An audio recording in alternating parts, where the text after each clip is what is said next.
നാമമായിട്ടുള്ളതാകട്ടെ. ദൈവസന്നിധിയിൽ വിഗ്രഹിക്കപ്പെട്ട ഒരു ആരാധന ദൈവം നമുക്ക് നൽകിയതിൽ ദൈവത്തെ സ്തുതിക്കുന്നു. തുടർന്ന് നിങ്ങൾക്ക് എല്ലാവർക്കും കർത്താവായ യേശു ക്രിസ്തുവിന്റെ മഹത്വമുള്ള നാമത്തിൽ സ്നേഹവന്ദനങ്ങൾ അറിയിക്കുന്നു. ശുഭ ദിവസം കർത്താവിന്റെ പാദപ്പെടുന്നെങ്കിൽ ശുദ്ധാരാധനയായിട്ട് അറിയുവാൻ ദൈവം നമ്മെ കൂട്ടി വരുത്തിയുള്ള നമ്മുടെ കപാടുകൾ, വിവിധ നിലയിലുള്ള പ്രയാസങ്ങൾ, പ്രതിസന്ധികൾ, കാലാവസ്ഥ വ്യതിയാനങ്ങൾ, മറ്റ് അസ്വസ്ഥതകൾ അതിനെല്ലാം തരണം ചെയ്ത് ദൈവത്തിൻ്റെ കരുതലും ദൈവത്തിൻ്റെ കൃപയും അനുഭവിച്ച് സമാധാനത്തോടും സന്തോഷത്തോടും കൂടെ ആയിരിക്കാൻ ഓരോ ദിവസവും ദൈവം നമ്മെ ബലപ്പെടുത്തിയിട്ട് ദൈവത്തെ സ്തുതിക്കുന്നു. കഴിഞ്ഞ ആഴ്ച എത്രയെത്ര ആപത്തുകൾ, എത്രയെത്ര അനർത്ഥങ്ങൾ നമുക്ക് സംഭവിക്കേണ്ടതായിരുന്നു. പക്ഷേ അതിനെല്ലാം ദൈവം നമ്മെ അത്ഭുതകരമായി ഉപയോഗിച്ചു. ദൈവത്തിൻ്റെ ദയ, ദൈവത്തിൻ്റെ സ്നേഹം, ദൈവത്തിൻ്റെ മനസ്സറിവ് എല്ലാം നമുക്ക് അനുഭവിച്ചറിയുവാൻ കർത്താവ് അവസരമൊരുക്കി. നന്ദിയുള്ള ഹൃദയത്തോടെ ഓർത്ത് ഈ ആരാധനാലയത്തിൽ ദൈവത്തിന് കൊടുക്കേണ്ട മഹത്വം കൊടുക്കുവാൻ ഈ മുന്നിട്ട സമയം ദൈവം നമ്മെ ബലപ്പെടുത്തിയതിൽ ദൈവത്തെ സ്തുതിക്കുന്നു. തുറന്നുള്ള സമയവും വളരെ പ്രാർത്ഥനയോടുകൂടെ നമുക്ക് തിരുസന്നിധിയിലായിരിക്കാം. ദൈവവചനത്തിലൂടെയും മറ്റ് ഇതര ശുശ്രൂഷകളിലൂടെയും പരിശുദ്ധാത്മാവ് കൃപയുമായി നമുക്ക് ആവശ്യമായിരിക്കുന്ന എല്ലാ സ്വർഗീയ അനുഗ്രഹങ്ങളും കൃപകളും നമ്മുടെ ശരീരത്തിൽ നമ്മുടെ മനസ്സിനും ആവശ്യമായിരിക്കുന്ന സൗഖ്യവും വിടുതലുകളും നൽകുവാൻ പ്രാർത്ഥനയോടുകൂടെ ദൈവസന്നിധിയിലായിരിക്കുക. 135 സങ്കീർത്തനത്തിൽ നിന്ന് ഒരു വചനമാണ് എൻ്റെ ഹൃദയത്തിൽ പരിശുദ്ധാത്മാവ് പ്രകാശനമായി ഈ സങ്കീർത്തന പ്രബോധന ധ്യാനത്തിന് നൽകി തന്നത്. അതിൻ്റെ 14-ാമത്തെ വാക്യമാണ്. 135-ന്റെ 14-ാമത്തെ വാക്യം. ആ രണ്ടാമത്തെ വാചകം സെന്റൻസ് നിങ്ങൾ ഓർത്തിരിക്കുക. അവൻ തന്റെ ദാസന്മാരോട് സഹതാപമുള്ള ഒരു ദൈവം. ആധുനിക ഭാഷാന്തരത്തിൽ കൊടുത്തിരിക്കുന്നത് അനുകമ്പയുള്ള ഒരു ദൈവം. ഇന്നത്തെ സങ്കീർത്തന പ്രബോധനത്തിലൂടെ നിങ്ങൾ മനസ്സിലാക്കേണ്ട ദൈവത്തെക്കുറിച്ചുള്ള ഒരു ചെറിയ ഒരു ചിന്ത ഇതാണ്: നമ്മോട് അനുകമ്പയോടെ മനസ്സിലോടുകൂടി ഇടപെടുന്ന ഒരു ദൈവമുണ്ട്. Praise the Lord. നമ്മുടെ ഉള്ള അവസ്ഥ ഉള്ളതുപോലെ അറിയുന്ന ഒരു നല്ല ദൈവത്തെ കാണാനായിട്ട് കഴിയുന്നുണ്ട്. ഈ അനുകമ്പ മനസ്സിലുവ എന്നൊക്കെ പറയുന്നത് എന്താണ്? മനുഷ്യന്റെ നിലവിലുള്ള സാഹചര്യം നന്നായിട്ട് മനസ്സിലാക്കി അതിനോട് മനസ്സുകൊണ്ടും ശരീരം കൊണ്ടും ഒന്ന് പൊരുത്തപ്പെടുന്നതിനായി അനുകമ്പ എന്ന് പറയുന്നത്. മനസ്സിലായി? നിലവിലുള്ള ആ സാഹചര്യം ഒന്നും നന്നായിട്ട് മനസ്സിലാക്കി മനസ്സുകൊണ്ട് അതിനോട് മനസ്സുകൊണ്ടെങ്കിൽ യോജിക്കുന്നു. പിന്നെ ശരീരം കൊണ്ട് പൊരുത്തപ്പെടുക എന്ന് പറയുമ്പോൾ ആൾക്ക് എന്തെങ്കിലും ഒരു സഹായം ചെയ്യണമെങ്കിൽ നമ്മുടെ ഒരു സഹായം ആ സ്ഥിതിയിൽ ആവശ്യമാണെങ്കിൽ എൻ്റെ ശരീരം കൊണ്ട് ഞാനത് ചെയ്യുന്നു. ഏത് നിലയിലാണ് ശുശ്രൂഷിക്കേണ്ടത്, ഏത് നിലയിലാണ് ഞാൻ സഹായിക്കേണ്ടത്, അങ്ങനെയുള്ള സഹായങ്ങൾ ചെയ്തു കൊടുക്കുന്നു. ദൈവത്തിന് സ്തോത്രം. ഈ സഹതാപത്തിന്റെ, അനുകമ്പയുടെ അല്ലെങ്കിൽ സിമ്പതിയുടെ രണ്ട് ഭാഗങ്ങളുണ്ട്. ഒന്ന് പെരുമാറ്റത്തിലൂടെ സഹതാപം കാണിക്കും, മറ്റൊന്ന് പ്രവൃത്തിയിലൂടെയുള്ള സഹതാപം. ദൈവം ആഗ്രഹിക്കുന്നത് ഇത് രണ്ടും ചേർന്നുള്ളതാണ്. ദൈവത്തിന് സ്തോത്രം. രണ്ടും ചേർന്നുള്ളതാണ്. ഇനി കുറച്ചുകൂടെ പുറകിലേക്ക് ഇറങ്ങി നമ്മൾ ചിന്തിക്കുമ്പോൾ വിശുദ്ധ ബൈബിളിലെ ഏറ്റവും വലിയ സഹതാപം എന്ന് വെളിപ്പെടുത്തിയിരിക്കുന്നത് മനുഷ്യവർഗത്തോടുള്ള ദൈവത്തിന്റെ സഹതാപമാണ്. എന്താണെന്നറിയാമോ? പാപം ചെയ്ത മനുഷ്യൻ പാപത്തിന്റെ പടുകുഴിയിൽ വീണുപോയി അങ്ങനെ പാപത്തിന്റെ ചെടിയിൽ കിടന്ന് അസ്വസ്ഥനായി കിടക്കുമ്പോൾ ആ മനുഷ്യനെ രക്ഷിപ്പാൻ മതങ്ങൾക്ക് കഴിയുന്നില്ല, കർമാചാരങ്ങൾക്ക് കഴിയുന്നില്ല. മതങ്ങളും കർമാചാര അനുഷ്ഠാനങ്ങളെല്ലാം നീ അങ്ങനെ ചെയ്യ്, ഇങ്ങനെ ചെയ്യ്, അത് ചെയ്ത് ഇത് ചെയ്തു കഴിഞ്ഞാൽ ആ പാപച്ചെടിയിൽ നിന്ന് നിനക്ക് കയറി വരാനായിട്ട് കഴിയുമെന്നുള്ള നിർദ്ദേശങ്ങളെല്ലാം പറയുന്നുണ്ട്, നിബന്ധനകളെല്ലാം വെക്കുന്നുണ്ട്. സ്വർഗത്തിലെ ദൈവം ഇത് കണ്ടിട്ട് ഈ നിബന്ധനകൾ അടിച്ചേൽപ്പിക്കുന്നവരെയും നിബന്ധനകൾ അടിച്ചേൽപ്പിക്കപ്പെട്ടവരെയും കണ്ടു. നിബന്ധനകൾ അടിച്ചേൽപ്പിച്ചവരോട് കരുണ കാണിക്കാതെ, ദയ കാണിക്കാതെ, നിബന്ധനകൾ അടിച്ചേൽപ്പിക്കപ്പെട്ട് ഈ പാപച്ചെടിയിൽ കിടക്കുന്ന മനുഷ്യനോട് അമിതമായി സഹതപിക്കുന്ന കരുണയോടുകൂടി ഇടപെടുന്ന ഒരു ദൈവത്തെയാണ് വിശുദ്ധ ബൈബിൾ വെളിപ്പെടുത്തുന്നത്. അതാണ് വേദപുസ്തകത്തിൽ അതിപ്രധാനമായിരിക്കുന്ന ഒരു വിഷയം, വീണ്ടെടുപ്പ് എന്നുള്ളൊരു വിഷയത്തിൽ വരാനിടയായി തീർന്നത്. റിഡംപ്ഷൻ, മനുഷ്യവർഗത്തെ വീണ്ടെടുക്കുകയാണ്. എവിടെന്നാ വീണ്ടെടുക്കുന്നത്? ആ പാപക്കുഴിയിൽ നിന്ന് വീണ്ടെടുക്കുകയാണ്.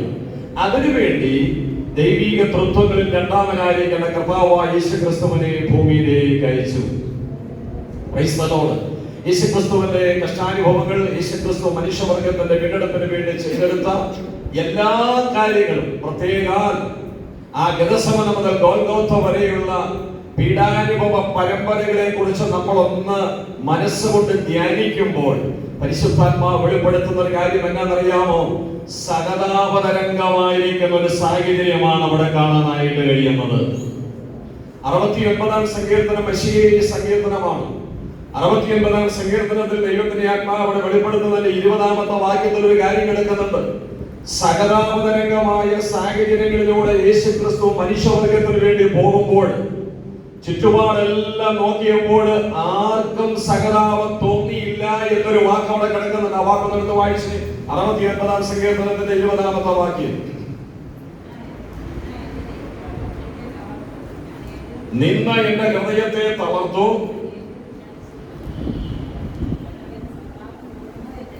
വല്ലവനും സകലാവം തോന്നുമോ എന്ന് ഞാൻ നോക്കിക്കൊണ്ടിരുന്നു, ആർക്കും തോന്നിയില്ല. വിശുദ്ധ ബൈബിളിലെ ഏറ്റവും സകലാവ തരംഗമായിരിക്കുന്ന ഒരു സാഹചര്യം യേശുക്രിസ്തുവിന്റെ പീഡാനുഭവമാണ്.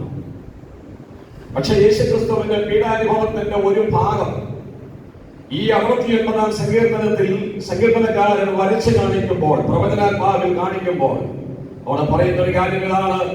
ആ സകലാപത്തോട് ആരും പ്രതികരിച്ചില്ല. മനസ്സുകൊണ്ടും പ്രതികരിച്ചില്ല, ശരീരം കൊണ്ടും പ്രതികരിച്ചില്ല.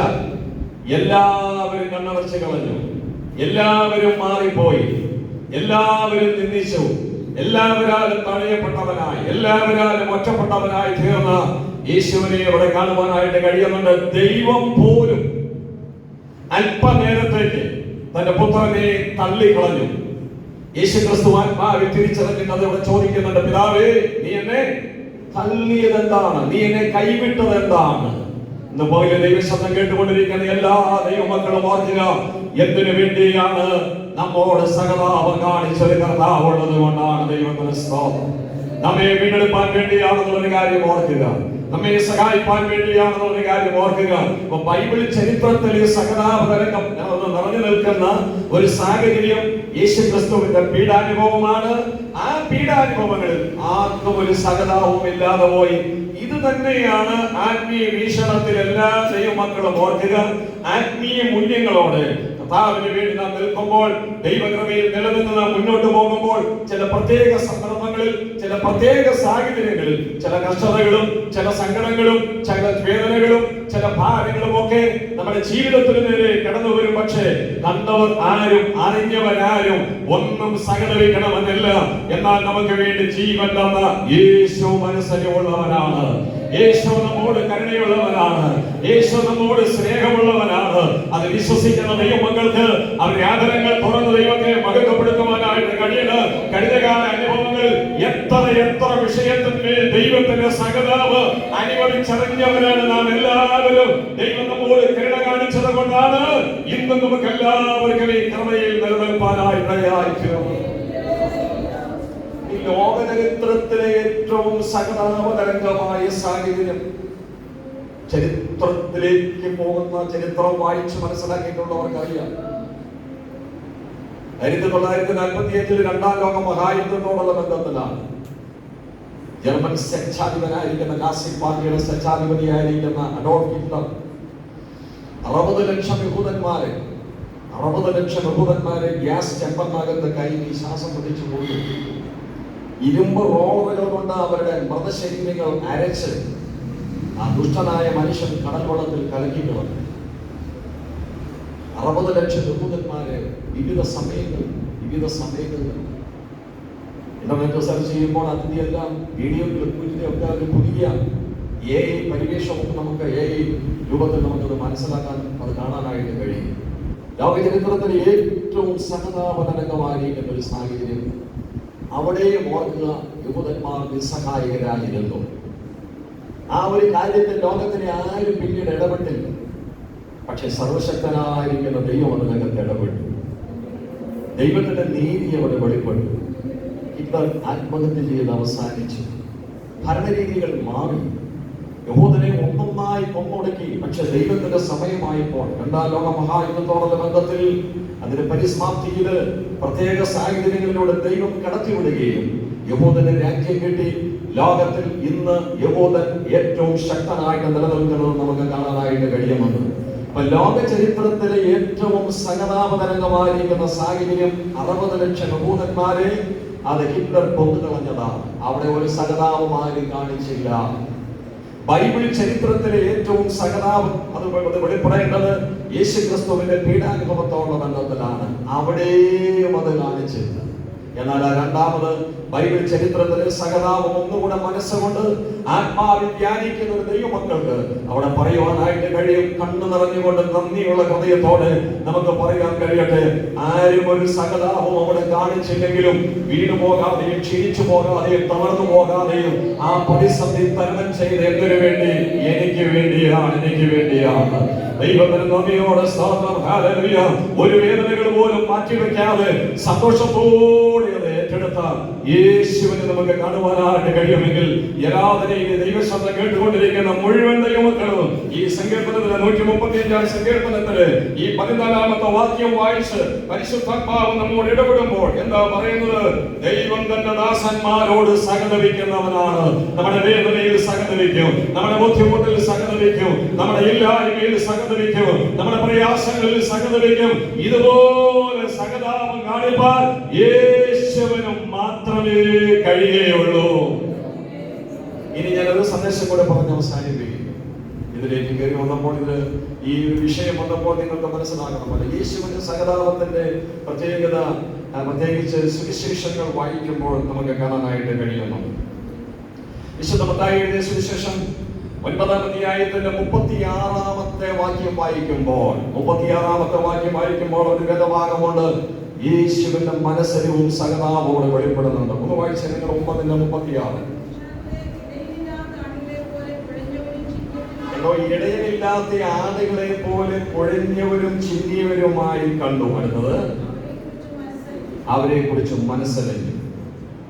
ഇടയനില്ലാത്ത ആടുകളെ പോലെ കുഴഞ്ഞവരും ചിന്തിയവരുമായി കാണാൻ ഇടയായി തീർന്ന സാഹചര്യം ഇനി വായിക്കണ്ട. അതിന്റെ ഒരു വാക്യം കൂടെ പുറകിലേക്ക് ഇറങ്ങി വായിക്കുമ്പോൾ ഉണ്ട്. പള്ളിയിൽ ചെന്നു പള്ളിയിലെ സാഹചര്യം യേശു നന്നായി മനസ്സിലാക്കി എന്ന് പറഞ്ഞാൽ പരിശുദ്ധാത്മാവിടെ വെളിപ്പെടുത്തിയിരിക്കുന്ന ഇതാണ് ആത്മീയ നേതൃത്വത്തിന്റെ അഭാവം. വിവിധ സ്ഥാനങ്ങൾ അലങ്കരിച്ചുകൊണ്ട് ആളുകളുണ്ട്. അച്ഛനുണ്ട്, അച്ഛന്മാരുണ്ട്, അല്ലെങ്കിൽ കപ്പ്യാരന്മാരുണ്ട്. ഒരു പുരോഹിതന് ഒരു മഹാപുരോഹിതന് പകരം ഇപ്പൊ എത്ര പേരുമുണ്ട്? 2 പേരുമുണ്ട് എന്ന് പറഞ്ഞാൽ ഔദ്യോഗിക പദവികൾ 1, 2, 3 ഒരേ സ്ഥാനത്ത് തന്നെ ആവർത്തിച്ചു കൊണ്ടിരിക്കുകയാണ്. സ്ഥാനമാനങ്ങൾ ആരും കസേര വിട്ട് കൊടുക്കുന്നില്ല. ഒരു കസേരയുടെ സ്ഥാനത്ത് 2 കസേര, അല്ലെങ്കിൽ 4 കസേരയുടെ സ്ഥാനത്ത് 8 പേര് ഇതിങ്ങനെ നിരന്നിരിക്കുകയാണ്. സാധാരണക്കാരായിരിക്കുന്ന ആളുകൾക്ക് ഇതുകൊണ്ട് യാതൊരു പ്രയോജനവുമില്ല. ആധ്യാത്മികമായി തകർന്നു കിടക്കുകയാണ്. കസേരകൾ പിടിച്ചടക്കിയിരിക്കുന്ന ആളുകൾ അതുകൊണ്ട് ധനസമ്പാദനമാണ്. പദവി ഉണ്ടെങ്കിൽ ആ വരുമാനമുള്ളൂ. എപ്പോഴും നിങ്ങൾ ഓർത്തോളണം, പദവിയില്ലെങ്കിൽ വരുമാനമില്ല. ചെറിയ പദവിയായാലും വലിയ പദവിയായാലും, ആത്മീയ മണ്ഡലങ്ങളിലാണെങ്കിലും മതങ്ങളിലാണെങ്കിലും സമുദായ തലങ്ങളിലാണെങ്കിലും രാഷ്ട്രീയ തലങ്ങളിലാണെങ്കിലും. ഇപ്പൊ മന്ത്രിയാണെങ്കിലല്ലേ ശമ്പളം കിട്ടുന്നത്, MLA ആണെങ്കിലല്ലേ ശമ്പളമുള്ളൂ, ഇല്ലെങ്കിലോ ഒന്നുമില്ല. അച്ഛനാണെങ്കിലല്ലേ ശമ്പളമുള്ളൂ. ഇനി നമ്മുടെ ഭാഷയിൽ ചിന്തിച്ച പാസ്റ്റർ ആണെങ്കിലല്ലേ ശമ്പളമുള്ളൂ, അലവൻസ് കൊടുക്കത്തുള്ളൂ. ഇല്ലെങ്കിലോ അങ്ങോട്ട് മറക്കോട്ട് വരുന്ന ഭാഷ എവിടെയെങ്കിലും കയറി ചെന്ന് കഴിഞ്ഞാൽ ഒരു ഔദാര്യം കൊടുക്കുന്നത് 500 രൂപ. അപ്പൊ ചെറുതോ വലുതോ ആത്മീയ മണ്ഡലങ്ങളിലും ഭൗതിക മണ്ഡലങ്ങളിലും പദവി ഉണ്ടെങ്കിലേ എന്തുള്ളൂ? വരുമാനമുള്ളൂ. അപ്പൊ യേശുക്രിസ്തുവിന്റെ കാലത്ത് നമ്മൾ ചിന്തിക്കുമ്പോൾ പള്ളിക്കകത്ത് മുഴുവനും പദവിയുള്ളവരെ കൊണ്ട് നിറഞ്ഞിരിക്കുക. ഒരച്ഛന്റെ സ്ഥാനത്ത് 2 അച്ഛൻ, ഒരു പ്രസിഡന്റിന്റെ സ്ഥാനത്ത് 2 പ്രസിഡന്റ്, ഒരു സെക്രട്ടറിയുടെ സ്ഥാനത്ത് 2 സെക്രട്ടറി, ഒരു വലിയ പുരോഹിതന്റെ സ്ഥാനത്ത് 2 വലിയ പുരോഹിതൻ. യേശുക്രിസ്തു ആത്മാവിൽ മനസ്സിലാക്കി ഇവന്മാരെല്ലാം ഈ കസേരയെ പിടിച്ചുകൊണ്ടിരിക്കുന്നെന്ന് മാത്രമേ ഉള്ളൂ. പള്ളിക്കകത്ത് വരുന്നവന് ആധ്യാത്മികമായി ഒരു പ്രയോജനവുമില്ല. മനസ്സിലായോ? ഇരിക്കുന്നവർക്കുള്ള വരുമാനമുണ്ട്. സാധാരണക്കാരായിരിക്കുന്ന ആളുകൾ വരുന്നു, വരാത്തവരുണ്ടാവും. അവര് കുഴഞ്ഞവരായി, ചിന്നിയവരായി. ആധ്യാത്മിക തലങ്ങളാണ്. ആത്മീയ മൂല്യങ്ങളുള്ള വചനം കിട്ടുന്നില്ല, ക്രമീകൃതമായ വചനം കിട്ടുന്നില്ല. കാരണം കസേര പിടിച്ചെടുത്തുകൊണ്ടിരിക്കുന്നവന് പ്രാർത്ഥിക്കാൻ നേരമില്ല, അവന് വചനം വായിക്കാൻ നേരമില്ല, അവന് പുസ്തകങ്ങൾ അറിയാൻ നേരമില്ല. മുട്ടുമടക്കി ദൈവമേ എന്റെ മുമ്പിൽ വരുന്ന ജനത്തിലൂടെ ഞാൻ ദൂത് തരണമെന്ന് ചോദിക്കാനായിട്ട് സമയമില്ല. ആ ചില കലാപരിപാടികൾ കഴിയുമ്പോൾ പ്രാർത്ഥിക്കാൻ നേരമില്ല. ക്ഷീണമാ, തളർച്ചയാണ്, മയക്കമാണ്. അടുത്ത കലാപരിപാടി അടുത്ത ദിവസം, 7 ദിവസം 7 കലാപരിപാടി, 30 ദിവസം 30 കലാപരിപാടി. ഇങ്ങനെ വിവിധ കലാപരിപാടികളായിട്ട് മുന്നോട്ട് പോകുമ്പോൾ നിരാഡംബരായ ജനം, സാധാരണക്കാരായ ജനം, പള്ളികളിൽ വരുന്ന ജനം, ആധ്യാത്മികതയുടെ പേരിൽ വരുന്ന ജനം, അവരെ കുഴഞ്ഞവരായി, ചിന്നവരായി അവരെ കണ്ടിട്ട് എന്ത് ചെയ്യുമെന്നറിയാമോ? യേശു മനസ്സറിഞ്ഞു. ഇന്ന് ആരാധനാലയത്തിൽ വന്നിരിക്കുന്ന ദൈവമക്കളെ, പരിശുദ്ധാത്മാവിനെ പറയാൻ കഴിയുന്ന ഒരു കാര്യം ഇതാണ്: ആത്മീയ നേതൃത്വത്തിന്റെ അഭാവം തിരിച്ചറിഞ്ഞ് നമുക്ക് ആവശ്യമായത് നൽകി തന്ന് ആത്മീയ പ്രബുദ്ധതയിലേക്ക് എത്തിക്കുവാൻ കഴിവുള്ള ശ്രേഷ്ഠനായിരിക്കുന്ന യേശു നമുക്ക് വേണ്ടിയുണ്ട്. ഒന്നും കണ്ടിട്ടല്ല, യേശുവിനെ കണ്ടി മാർഗത്തിലേക്ക് വന്നവരാണ്. നമ്മുടെ ആദർശ പുരുഷൻ യേശുവാണ്, നമ്മുടെ വിശ്വാസ നായകൻ യേശുവാണ്. അതുകൊണ്ട് ആത്മാവിൽ ബലപ്പെട്ടവന് പരിശുദ്ധാത്മാവിന്റെ നിലവിൽ പറയാൻ കഴിയട്ടെ: എന്റെ ആധ്യാത്മിക തലങ്ങളെ പോഷിപ്പിക്കുവാൻ മറ്റാർക്കും കഴിഞ്ഞില്ല എങ്കിലും അത് പോഷിപ്പിക്കുവാൻ കഴിവുള്ള ഒരു നല്ല കർത്താവ് എനിക്ക് വേണ്ടിയുണ്ട്. യേശുക്രിസ്തുവിന്റെ മനസ്സിൽ വെളിപ്പെട്ടാൽ ദയായി തീർന്ന സാഹചര്യം, പള്ളിയുടെ സാഹചര്യം നിങ്ങൾ ഓർമ്മിക്കുന്നു. രണ്ടാമത് പരിശുദ്ധാത്മാവ് വെളിപ്പെടുത്തുന്നുണ്ട്. മത്തായി 14:14. അവിടെ ഒരു മരുഭൂമിയുടെ അനുഭവങ്ങളെ കുറിച്ചാണ് പറഞ്ഞിരിക്കുന്നത്.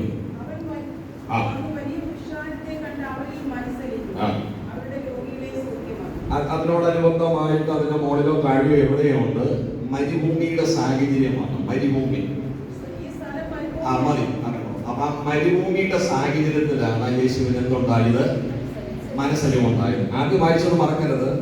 9:36 പള്ളിയുടെ സാഹചര്യത്തിൽ യേശുവിന് മനസ്സലിവുണ്ടായി. 2 മരുഭൂമിയുടെ സാഹചര്യത്തിൽ യേശുവിന് മനസ്സലിവുണ്ടായി. എന്താ മരുഭൂമി? വരണ്ടുണങ്ങി കിടക്കുന്നു, വരണ്ടുണങ്ങി കിടക്കുന്നു. ഭൗതികമായ ഉയർച്ചയുണ്ടാകുന്നു.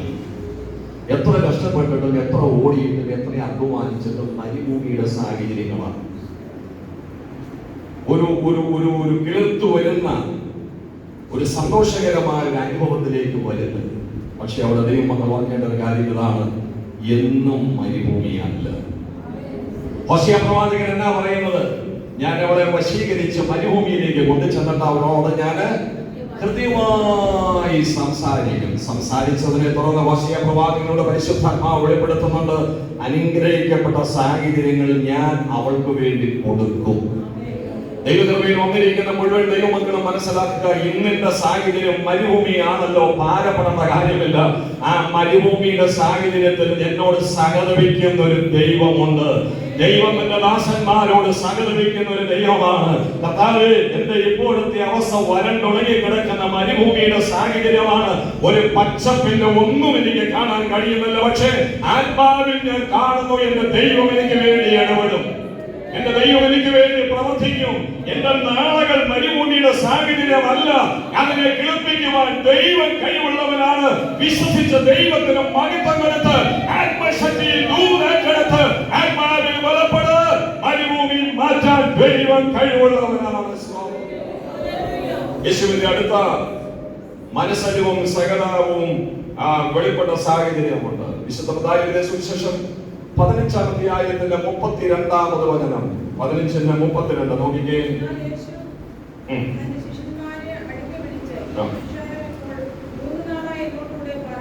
3 നാളായി എന്നോട് കൂടെ പാർക്കുന്നു, അവർക്ക് ഭക്ഷിപ്പാൻ ഒന്നുമില്ലായ്ക കൊണ്ട് എനിക്ക് അവരെ കുറിച്ച് മനസ്സലിവ് തോന്നുന്നു. ഭൗതിക വിഷയം, സാമ്പത്തിക മേഖലകൾ, ഭക്ഷണപരമായ കാര്യങ്ങൾ, അവർക്ക് ഭക്ഷിപ്പാനായിട്ട് ഒന്നുമില്ല. ആഹാരത്തിന്റെ കുറവ്. ഞാൻ അവിടെ കൂടുതൽ വിശദീകരിക്കുന്നുണ്ട്. യേശുക്രിസ്തുവിന്റെ സഹതാപത്തിന്റെ, അനുകമ്പയുടെ, സിമ്പതിയുടെ 3-ാം ഭാഗമാണ് അവിടെ കാണാനായിട്ട് കഴിയുന്നത്. നമുക്ക് കഴിക്കേണ്ടത് തരാൻ ദൈവം കഴിവുള്ളവനാണ്. യേശുവിന്റെ കർത്തൃപ്രാർത്ഥനയിൽ പ്രധാനമായ ഒരു സന്ദേശമുണ്ട്. എന്താണ് നിങ്ങൾക്കറിയാമോ? ഞങ്ങൾക്ക് ആവശ്യമുള്ള ആഹാരം ഇന്ന് ഞങ്ങൾക്ക്. ദൈവം ആരെയും പട്ടിണിക്കിടുന്ന ഒരു ദൈവമല്ല. ഇസ്രായേൽ മക്കളുടെ 40 വർഷത്തെ മരുഭൂമി യാത്രയിൽ അവർക്ക് ആവശ്യമായത് ദൈവം കൊടുത്തു. ഏതുവിധ ഭക്ഷണമാണ് കൊടുത്തെന്നറിയാമോ? അവർ ശക്തിമാന്മാരുടെ ആഹാരം കഴിച്ചു. അവരിടയിൽ ഒരു ബലഹീനനും ഉണ്ടായിരുന്നില്ല. 40 വർഷം മരുഭൂമിയിലൂടെ യാത്ര ചെയ്തു പോകാൻ ആവശ്യമായ ബലം കിട്ടിയതിന് പിന്നിൽ ദൈവം കൊടുത്ത ആഹാരമാണ്. ഭൗതിക തലങ്ങളിൽ ഭാരപ്പെടുന്ന, സാമ്പത്തിക തലങ്ങളിൽ ഭാരപ്പെടുന്ന, കടബാധ്യതകളും വേദനകളും ബുദ്ധിമുട്ടുകളുമായി ഞെരുങ്ങുന്ന ഈ അടുത്ത ദിവസങ്ങളിൽ സാധിച്ചു കിട്ടേണ്ട സാമ്പത്തിക വിഷയങ്ങളോടുള്ള ബന്ധത്തിൽ ഞെരുങ്ങുന്ന കാര്യങ്ങളിൽ നിന്ന് പോലും പരിശുദ്ധാത്മാവിന് ദൂത് പറയാനായിട്ട് കഴിയുന്നുണ്ട്. ദൈവം സകലവിക്കും, ദൈവം സകലവിക്കും, ദൈവം സകലവിക്കും.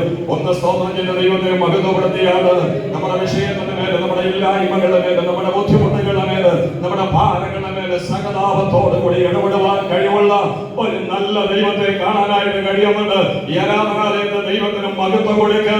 അത്ഭുതകരമായ വഴികൾ തുറക്കാൻ ദൈവം കഴിവുള്ളവനാണ്. വാതിൽ തുറക്കാൻ ദൈവം കഴിവുള്ളവനാണ്. ഒരു പാഠപുസ്തകം വായിക്കുമ്പോൾ കാണാൻ കഴിയുന്നുണ്ട്, ആരും അടയ്ക്കാതോടെ തുറക്കാൻ കഴിവുള്ളവനാണ്. ഒരു താക്കോലുണ്ട്, താക്കോലിന്റെ പേര് ദാവീദിന്റെ താക്കോൽ എന്നാണ്. ആ പേര് പറയുന്നത് ദൈവം തുറന്ന് ലോകത്തിൽ ആർക്കും അടയ്ക്കാനായിട്ട് കഴിയത്തില്ല. ആത്മാവിൽ ദൈവത്തിന് മഹത്വം കൊണ്ടുവരാ. ഈ ആഴ്ച ദൈവം എനിക്ക് വേണ്ടി ചില വഴി തുറന്നു തരും. എത്ര പേർക്ക് സ്തോത്രം ചെയ്യുവാനായിട്ട് കഴിയും? എന്റെ മക്കൾക്ക് വേണ്ടി ചില വഴി ദൈവം തുറന്നു തരും. ആരും എന്നോട് സഹകരിച്ചില്ലെങ്കിലും ഈ ആരാധനാലയത്തിൽ ഞാൻ കേൾക്കുന്ന ദൈവശബ്ദം എന്നോട് സഹതാപമുള്ള ദൈവത്തിന്റെ ശബ്ദമാണ്. ആ ശബ്ദം എന്റെ ജീവിതത്തിൽ ബലമായി തീരും. തുറക്കാത്ത വഴി തുറക്കാൻ ദൈവത്തിന് കഴിവുണ്ട്. ദൈവശബ്ദത്തിനായി സ്തോത്രം ചെയ്യുന്നു. ദൈവത്തിന്റെ ദൂതിനായി സ്തോത്രം ചെയ്യുകയാണ്. കരുണയോടുകൂടി ഇടപെടുന്ന ഒരു നല്ല ദൈവം. ഞാൻ ഒരു വാക്യം കൂടെ നിങ്ങളുടെ ധ്യാനത്തിനും പഠനത്തിനും വേണ്ടി ഓർമ്മിക്കും. യോഹന്നാൻ എഴുതിയ സുവിശേഷം 11-ാം അധ്യായം അതിന്റെ 33, 34, 35 വേദഭാഗങ്ങൾ വായിക്കുമ്പോൾ ബഥാനിയിലെ ലാസറിന്റെ ഭവനത്തോടുള്ള ബന്ധത്തിൽ യേശുവിന്റെ മനസ്സിൽ വെളിപ്പെട്ടു. ഒരു വീടിനോടുള്ള ബന്ധത്തിൽ യേശുവിന്റെ മനസ്സലിവ്. പള്ളിയിൽ വെച്ച് യേശുവിന്റെ മനസ്സലിവ്, മരുഭൂമിയുടെ സാഹചര്യത്തിൽ യേശുവിന്റെ മനസ്സലിവ്, ആഹാരത്തിന്റെ അഭാവത്തിൽ യേശുവിന്റെ മനസ്സലിവ്, ഒരു വീടിനോടുള്ള ബന്ധത്തിൽ യേശുവിന്റെ മനസ്സലിവ്. എന്താണ് ആ വീടിനോടുള്ള ബന്ധത്തിൽ യേശുവിന്റെ മനസ്സലിവ്? ലാസറിന്റെ വേർപാട്.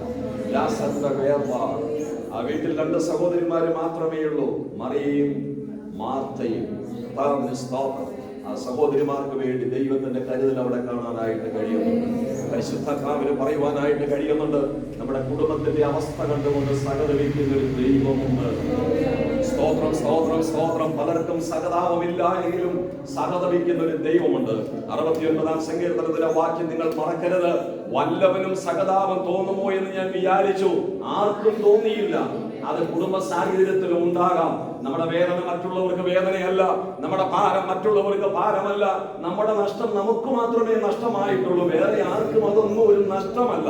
ആ സാഹചര്യങ്ങൾ കഴിഞ്ഞ ആളുകളെല്ലാം നല്ല വർത്തമാനം പറഞ്ഞ് പിരിഞ്ഞു പോകുമ്പോൾ നമ്മുടെ നഷ്ടം നമുക്ക് എന്നും നഷ്ടമാണ്. നമ്മുടെ വേദന നമുക്ക് എന്നും വേദനയാണ്. നമ്മുടെ ഭാരം നമുക്ക് എന്നും ഭാരമാണ്. അവ അർഹിക്കുന്ന രീതിയിൽ അത് ഏറ്റെടുത്ത് മാനിപ്പാൻ ദൈവം കഴിവുള്ളവനാ. ദൈവമക്കളെ, നന്ദിയോടെ ദൈവത്തിന് സ്തോത്രം അർപ്പിക്കുക. എന്റെ കുടുംബത്തോട് സഹതപിക്കുന്ന ഒരു ദൈവമുണ്ട്. എന്റെ തലമുറയോട് സഹതപിക്കുന്ന ഒരു ദൈവമുണ്ട്. എന്റെ വിഷയങ്ങളുടെ മേൽ സഹതപിക്കുന്ന ഒരു ദൈവമുണ്ട്. ഈ നല്ല കർത്താവിനെ ഹൃദയംഗമായി നമുക്ക് ആത്മാവിൽ ആരാധിക്കാം. ഒരു നിലയിലും പിന്തിരിഞ്ഞു പോകാതെ വിശ്വസ്തയോടുകൂടെ ദൈവനാമ മഹത്വത്തിന് വേണ്ടി നിലനിൽക്കാൻ കർത്താവ് നമ്മെ സഹായിക്കട്ടെ. ഈ ദൈവം എന്നും വന്നേക്കും നമ്മുടെ ദൈവമാണ്. അവൻ നമ്മെ ജീവപര്യന്തം വഴി നടത്തും. ഈ വചന സന്ദേശങ്ങൾ എല്ലാ ദൈവമക്കളുടെയും ജീവിതത്തിൽ അനുഗ്രഹമായി തീരട്ടെ എന്ന് പ്രാർത്ഥിച്ചുകൊണ്ട് ഞാൻ എന്റെ വാക്കുകൾ ചുരുക്കുന്നു. കർത്താവ് എല്ലാവരെയും സഹായിക്കുമാറാകട്ടെ.